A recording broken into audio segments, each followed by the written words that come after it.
Salve, salve nação, vambora com mais um vídeo aí, né, sobre o nosso Flamengo. O Vene Casagrande trouxe detalhes sobre a situação de Gabigol no Flamengo, né. Flamengo admite vender Gabigol no meio do ano, será mesmo? Então o Vene Casagrande trouxe detalhes sobre a situação e ainda a situação de Cebolinha, né. Cebolinha, ele deu uma entrevista para a Flá TV e ele tocou em vários pontos importantes, né. Ele, sobre a sua carreira no Flamengo até agora, sobre o altos e baixos, sobre a disputa de posição entre ele e Bruno Henrique, ele também tocou nesse ponto. Falou também sobre o seu golaço no Fla-Flu e ainda sobre a sua meta de gols e assistência em 2024 para o Flamengo. Então, Cebolinha, ele trocou vários pontos aqui.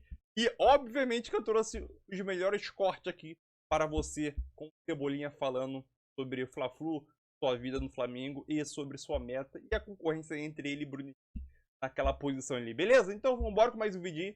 Vai deixando o seu like, que hoje o vídeo tá bom. Deixe seu like, se inscreve no canal, né? Ativa as notificações para você não perder nenhum vídeo sobre o nosso Mengão. E sem mais enrolação, vamos embora com mais um vídeo. Deixa o like? Vambora! O que você acha desse ciclo do Gabigol no Flamengo? Tá chegando ao fim, não tá chegando ao fim? Eu tô vendo que a grande maioria dos torcedores querem o Gabigol no Flamengo com essa renovação, pensando no Pedro na seleção, vai lá pra fora, porque imagina o Gabigol, um cara decisivo, nunca fez gol de título, enfim. Vene Casagrande, a sua opinião sobre isso? A minha opinião é a mesma da diretoria do Flamengo, Qual é a opinião dele? Que o ciclo não chegou ao fim. Muito pelo contrário, a diretoria do Flamengo não pensa se desfazer do Gabigol nesse momento. Agora, existe a incerteza que o Gabigol vai continuar no Flamengo em 2025? Claro que existe a incerteza. O contrato dele vai até dezembro desse ano. E o Flamengo encerrou as negociações. Antes bem encaminhada, agora não tem nenhuma negociação em andamento para renovar o contrato dele. Só que, se a gente for parar e analisar, muita gente alega o seguinte: tem que renovar logo, porque senão o Gabigol assina um pré-contrato e sai de graça ao término da temporada. Gente, isso é muito difícil de acontecer. Eu quero que vocês tentem lembrar aí qual foi o último jogador que fez isso no Flamengo, por exemplo. É muito difícil. Quando um jogador faz isso, é tratado como antiético nos bastidores da bola. E eu duvido que o Gabigol, a história que ele tem com a camisa do Flamengo, o respeito que ele tem pelo clube, que ele vai fazer isso, assinar um pré-contrato para sair de graça. Então a torcida se acalma para ele não achar que ele vai sair num pré-contrato? A torcida pode se acalmar. O Flamengo também não quer vender o jogador nesse momento, muito pelo contrário, conta com o jogador. Agora, será que o jogador ele vai aceitar ser reserva com o Tite? Porque, na minha opinião, ele não vai ser titular com o técnico Tite. O titular é o Pedro, isso aí já está definido. Mesmo o Pedro em má fase foi o Pedro, agora o Pedro em boa fase continua sendo o Pedro. Então a pergunta é, será que o Gabigol vai querer continuar no Flamengo em 2025? Na parte do Flamengo, o Flamengo quer renovar o contrato. Vai ser por mais 5 anos, por mais 2 anos, 3 anos, depois eles vão conversar. Agora, a pergunta que tem que fazer é, o Gabigol vai querer continuar em 2025? Vai aceitar a reserva? Ou vai querer respirar novos ares? Então, a minha opinião na minha opinião, o Gabigol ele não tem que respirar novos ares, muito pelo contrário. Ele renovaria com o Gabigol, óbvio, você discute um valor ali, porque hoje ele é reserva, você discute o tempo de contrato, a diretoria pensa como eu. Agora, a pergunta que eu faço é, será que o Gabigol vai aceitar a condição atual dele de reserva? E você, Pedrosa? Porque assim, ele também pode não aceitar, mas você acha que hoje o Gabigol, ele é um jogador que não é barato, né? Ele é um jogador que, se ele for mudar de clube para o Brasil, ele precisa ir para um clube que consiga pagar o salário dele, que é o que ele merece, é o que ele conquistou na credibilidade que ele tem com o bom futebol dele. Você acha que hoje muitos clubes no Brasil conseguem pagar o que o Gabigol pede? Muitos não, mas alguns conseguem. Tipo, onde ele caberia com o estilo de jogo dele?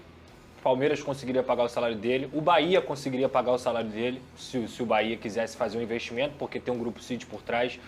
Se você for parar para pensar, e a gente está falando aqui de clube associativo, os caras às vezes esticam a corda e não querem saber, deixam para depois, mas faz o compromisso ali com o atleta para pagar um Corinthians da vida numa dessa, chega lá, Gabigol, vou te pagar 2 milhões. Se vai pagar ou não é outra história, mas promete que vai pagar, entendeu? Então, assim, a questão é essa. E fora que uma grife, um tamanho de um jogador como o Gabigol, ele atrai investidores, ele atrai patrocínios. Então, há composições que podem ser feitas. Agora, eu já falei isso aqui no programa, que desde o ano passado eu vejo que existe um pequeno processo de fritura por parte de algumas situações onde envolvem o Gabigol, e que eu não vou ficar defendendo aqui o Gabigol, mas, por exemplo, a última agora. Essa discussão que aconteceu com o Tite no vestiário. Isso é o tipo de coisa que acontece normalmente em todos os clubes de futebol. Esse negócio vazar no meio de uma renovação, onde o diretor de futebol, o vice-presidente de futebol, que é o Marcos Braz, fala assim, em algum momento a gente vai sentar para resolver, para renovar. Aí o presidente não passa tanta confiança assim. Aí por parte do Gabigol, o Gabigol fala, eu já acertei com ele, só falta assinar. Então é um jogo de cintura e que eu acho que existe sim um processo de fritura do ídolo que é o Gabigol. E eu acho esse processo de fritura para o Flamengo muito ruim. Não só porque ele representa para o Flamengo, mas também para o jogador de futebol. Eu acho que o Gabigol, a todo momento, quando ele fala do Flamengo, é sempre com muito carinho, é sempre respeitando a história do clube. Você pode discordar aqui ou ali, eu concordo plenamente com quem acha que ele não tem jogado a bola que a gente sabe que ele joga. Ano passado dele foi o pior dele com a camisa do Flamengo. Agora, eu lembro muito da entrevista que ele deu também no final do ano. Ele quer fazer, independentemente do que acontecer no futuro dele, esse último ano com a camisa do Flamengo da forma melhor possível. Eu sei que ele está se dedicando, tanto é que a gente fala aqui. Sim. Fisicamente está melhor, é um cara que se dedica, é um cara que está entrando nas partidas. Agora, o titular dele é o Pedro. Eu concordo plenamente com o Vene. Ele vai ser titular? Mas, gente, muito. E se o Pedro for convocado e ele entrar no lugar do Pedro naquele mesinho de Copa? Mas foi quando eu falei. E voar? Eu falei isso antes de sair de férias. Não. Eu acho que o Gabigol ele vai ter oportunidade durante a Copa América. Porque, na minha opinião, o Pedro fazendo o gol que está fazendo, o Dorival adora o Pedro, grande chance do Pedro ser chamado para a Copa América. E aí o Gabigol pode ter a oportunidade dele de mostrar que sim, ele merece a renovação de contrato. Gente, a renovação de contrato dele não aconteceu e, de fato, aquilo é verdade que o empresário disse, que teve o ok. A diretoria ligou para os pais do Gabigol para dar parabéns pela renovação. A questão não teve assinatura. E até a assinatura, o que aconteceu? O processo de fritura que o Pedrosa acabou de mencionar. Eu nunca recebi ligação de tantas fontes do Flamengo revelando detalhes do contrato de renovação de contrato. Por quê? Porque muita gente era contra, entendeu? E tanto é que... É o teu telefone que toca? Quando vem publicamente assim...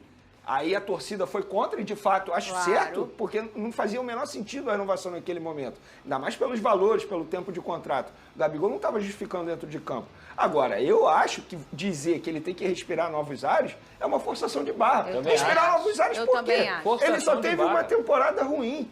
E, na boa, a temporada do Flamengo foi ruim. Não foi só do Gabigol. E é uma fala de uma pessoa que sempre prioriza renovações de ciclos. Sim, pô. Você entende mesmo que não é o fim do Gabigol. É isso. Só um ponto, é muito importante a gente deixar claro aqui que o problema não é de quem traz a notícia, não. O problema é de quem vaza a notícia. O problema é de quem faz o processo de fritura. O jornalista só faz o trabalho dele, exatamente. Porque é o que o Pedrosa explicou. É uma situação de vestiário que acontece em qualquer vestiário. Mas se saiu de dentro, detalhadamente, é que alguém... Tintim por tintim. É, porque alguém quer contar. Ó, o Botafogo em casa... 4. E já vou te perguntar, cara, não tem como não bater nessa tecla, porque na reta final do ano passado, eu havia questionado, você falou que, sim, a participação dele é importante. O Tite segue sendo fundamental nessa sua retomada no Flamengo. Eu digo isso porque em número de jogos e participação em minutagem aumentou muito e a sua confiança, o seu desempenho veio nessa sequência, né? Com a chegada dele aqui no Flamengo. Claro. Com certeza, né? No final do ano passado eu tive um crescimento muito expressivo, né? Podemos dizer assim, principalmente depois da chegada dele. Foi quem me deu a confiança necessária que eu precisava, a sequência necessária que eu precisava. E esse ano também, né? Esse ano a forma dele também de nos conduzir na frente, de cobrar, isso faz com que a gente possa crescer a cada dia, a cada jogo e a cada treinamento. E isso tem dado resultado não só para mim, mas para os companheiros também. Tem sido notório dentro de campo.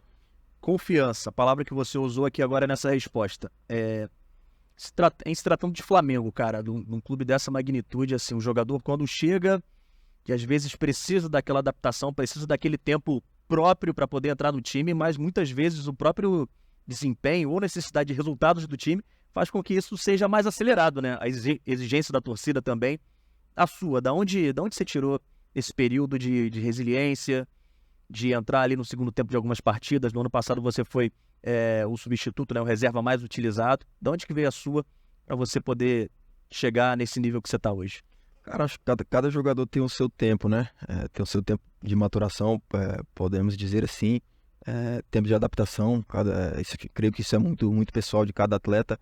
Mas mesmo nos momentos difíceis ali eu procurei trabalhar e sabia que ia depender apenas de mim também. Se eu estivesse bem no momento que eu pudesse receber oportunidades, eu tinha que corresponder, né? Obviamente que vai ter momentos ali que você vai acabar não fazendo aquilo que você espera, mas eu tive ali a cabeça no lugar, procurei manter ali meu trabalho 100% focado, porque eu sabia que na hora que eu tivesse essa chance eu tinha que agarrar com unhas e dentes. Mais do que qualquer pressão externa ou até mesmo do treinador que por aqui está, você é o cara que mais se cobra? Você é a pessoa que mais se cobra, dá pra dizer assim? Com certeza, né? Esse ano principalmente eu tenho me cobrado bastante, né? Planejo aí uma meta pessoal minha de aumentar o número de gols, o número de assistências, e óbvio que consequentemente isso vai ajudar o meu clube, vai ajudar o grupo, né? Então tenho me cobrado bastante aí, seja mais para finalizar mais em gol, né? E isso tem acontecido também.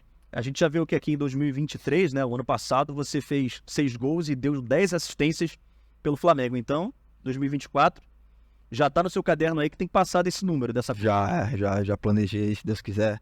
Tenho feito de tudo para que esse ano possa ser mais especial e possa ter números mais expressivos. Com certeza, Cebolinha. A nossa torcida é por isso também. Você primeiro já vai ser pai de gêmeos e tá aí o seu gol, cara. Eu queria que você descrevesse o que foi essa jogada, cara. Depois que você chegou ali no vestiário, pegou o celular para poder assistir, porque às vezes do campo você não tem a dimensão, né, de como foram os detalhes da jogada, quando você viu o que de fato se passou ali na sua cabeça e... Cara, fazer um gol de longe também, do goleiro como o Fábio, também acredito que, para um atacante, né, vai ser importantíssimo. É uma verdadeira obra de arte, né, pela construção da jogada, como foi um Nicolas escapa de 2 jogadores ali numa facilidade muito grande, né, jogador de extrema qualidade, Pedro e Arrascaeta nesse toque de letra, sem olhar, né, você vê a qualidade deles, são jogadores extremamente inteligentes. Fui muito feliz ali na finalização, por mais que não tenha ido onde eu planejava, né? Que era o chute mais cruzado aqui. Mas eu peguei bem na bola, foi bem forte e acabou dificultando ali pro Fábio. A força foi importante, né? Pra bater na mão dele e acabar parando no outro lado. Agora esse gol, Everton, a gente já falou aqui, inclusive, você mesmo quando não estava aqui no Flamengo, você via algumas jogadas, via jogadas mais plásticas do ataque do Flamengo. É um gol que remete àqueles bons momentos do Flamengo, né? É daí pra mais nessa temporada. E se de fato... quando tem esse tipo de lance, acontece, vocês encaixam e sai um gol, isso inspira vocês a, cara, temos que... Com certeza, exatamente. A gente, o professor Tite cobra bastante dos homens ali da frente, essa aproximação, né? Porque são jogadores de uma técnica muito elevada e quando tem esses toques curtos dificulta muito para o adversário e faz lembrar, sim, né? Aquele ano mágico também, desde 2019 ali, e que a gente possa repetir mais vezes aí. Tá certo. A gente vai colocar... E a gente... Olha assim, cara, chegou agora o Vinha, por exemplo, na lateral esquerda para competir com o Ayrton Lucas. O De La Cruz entrou agora. O Gerson acabou machucando, né, cara? Tá passando essa situação particular, tá fora. Mas como é que é para vocês, jogadores, assim, saber que vocês estão num time que, se for para contratar, vai contratar um cara para chegar, possivelmente para jogar. E, assim, para vocês que estão aqui no dia a dia, isso, tem que correr dobrado agora, quadriplicado. Como é que é a cabeça de vocês? Com certeza, né? A gente costuma brincar ali que não pode dar mole, né? Não pode dar brecha, porque senão o outro, nosso companheiro, no caso que disputa a posição com a gente, vai assumir e não vai sair mais, né? E tem sido assim, é um grupo muito qualificado e isso é muito difícil também para o treinador, porque eu imagino que deve mesmo dar uma dor de cabeça para ele, para saber qual equipe vai escalar.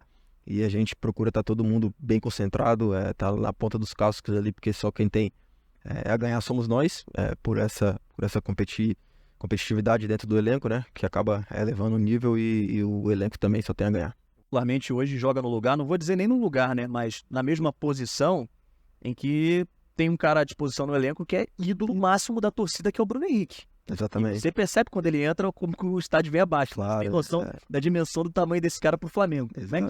Como é que é pra você? E até se tem essa troca aqui no dia a dia entre você e ele, enfim, se você se inspira em alguma característica dele. Claro, eu acho que dá pra pegar o homem. Muito rápido, né? É um cara que é ídolo da nação, né? De uma forma muito justa. Tem uma história recente aí muito vitoriosa, né? Eu tenho o máximo respeito por ele, é um excelente profissional, uma excelente pessoa também. Tem pontos fortes muito notáveis, né? Então procuro sempre estar aprendendo também, porque é um cara que obviamente que a gente se espelha. Tá certo. A gente já tem Então, é isso aí, nação. Mais um vídeo aí. Espero que você tenha gostado. Já vai deixando aquele seu like aí maroto aí, né? Vamos começar sobre essa situação de Cebolinha, né? O Cebolinha tocou em alguns pontos ali, né? Acho que 2 pontos que me chamou a atenção é sobre a situação entre ele e Bruno Henrique, né? A concorrência que ele disse, né? Concorrência ali de posição por posição dentro do Flamengo aí, como os jogadores reagem. Eles, obviamente, que o Cebolinha sabe, os jogadores do Flamengo sabe, se bobear, começar a performar mal em 3, 4 jogos seguidos ali, a chance dele perder a vaga de titular do elenco do Flamengo é gigantesca. Então acho que ele foi muito bem na sua fala quando ele comparou ali entre a briga entre ele e Bruno Henrique e até o apresentador ali, né, vamos pôr, falou sobre a situação do Bruno Henrique, que é ídolo da torcida, histórico, tem um clamor muito grande, né, a torcida do jogador. E outro ponto que ele falou também que me chamou bastante atenção foi a situação dele próprio, né? Como ele saiu desacreditado e conseguiu a volta por cima, também a meta de gols dele, né? Temporada passada, se eu não me engano, como ele disse aí, foi 6 gols e 10 assistências, e ele deixou bem claro que esse ano pretende fazer mais do que isso, superar essa marca aí, né? Ou pelo menos 10 gols e 10 assistências ali, 2 dígitos já seriam de bom agrado, tanto para o jogador, né? Isso ajuda muito, e principalmente para o clube que ele defende, que é o Flamengo. E sobre a situação do Gabigol, vamos aqui falar um pouco sobre essa situação aí. Então, essa situação sobre Gabigol, né? Eu trouxe essa matéria aqui do Diogo Dantas, né? Que é um dos setoristas que acompanha o Flamengo aí, né? E ele soltou hoje, né? Por volta do período da manhã, que o Flamengo já admite vender o Gabigol, né? Que passa por fritura dentro do clube. Obviamente, sim, em algumas atitudes, até algumas informações que não era para ser vazada, acaba vazando no Flamengo. E isso acaba tornando uma fritura em si, uma fritura dentro do Gabigol no clube que às vezes eu acho desnecessário, né? Então, a diretoria entende que o comportamento como reserva dá razão de decisão de não renovar, né? Então, membros da alta cúpula da diretoria do Flamengo ligados ao presidente já admitiram internamente que querem lucrar com a venda do Gabigol até o meio do ano, né? Então é aquilo, lembrando que com a renovação travada, né, seria 54 milhões de reais, né, que o jogador iria custar ao clube entre aumento e bonificações. O clube aguarda oferta para que o camisa 10 gere uma boa compensação financeira. Lembrando que o jogador ele tem um contrato com o Flamengo até o final do ano e a partir do meio do ano ele já pode assinar um pré-contrato. Eu creio que isso vai acontecer? Eu não creio. Eu não creio que o Flamengo vai vender o Gabigol. Eu creio que o Flamengo vai esperar até os últimos momentos para ver se o Gabigol conseguiu performar ou não. Aí sim vai tomar a decisão se renova ou não. Essa é minha opinião. Eu não acredito que o Flamengo vai vender o Gabigol no meio do ano. E eu também não acredito que o Flamengo vai conseguir uma boa quantia em relação ao Gabigol, faltando 6 meses para um clube. Eu não acredito que um clube aqui no Brasil, futebol brasileiro, vamos dizer assim, né? No futebol, principalmente no brasileiro, nem na América do Sul, mas futebol brasileiro, não acredito que um clube vem e quer e paga 30 milhões no Gabigol, faltando 6 meses pro seu contrato. Eu não creio isso. Eu creio isso que eu falei. Espera até o final do ano, jogou bem, renova. Não jogou bem, não renova. E vida que segue. Mas, obviamente, eu tenho que passar a notícia aqui para vocês aqui sobre o nosso Mengão, né? Então, aqui nos comentários, deixa a tua opinião sobre essa situação aí. É isso aí, tamo junto. É nóis, né?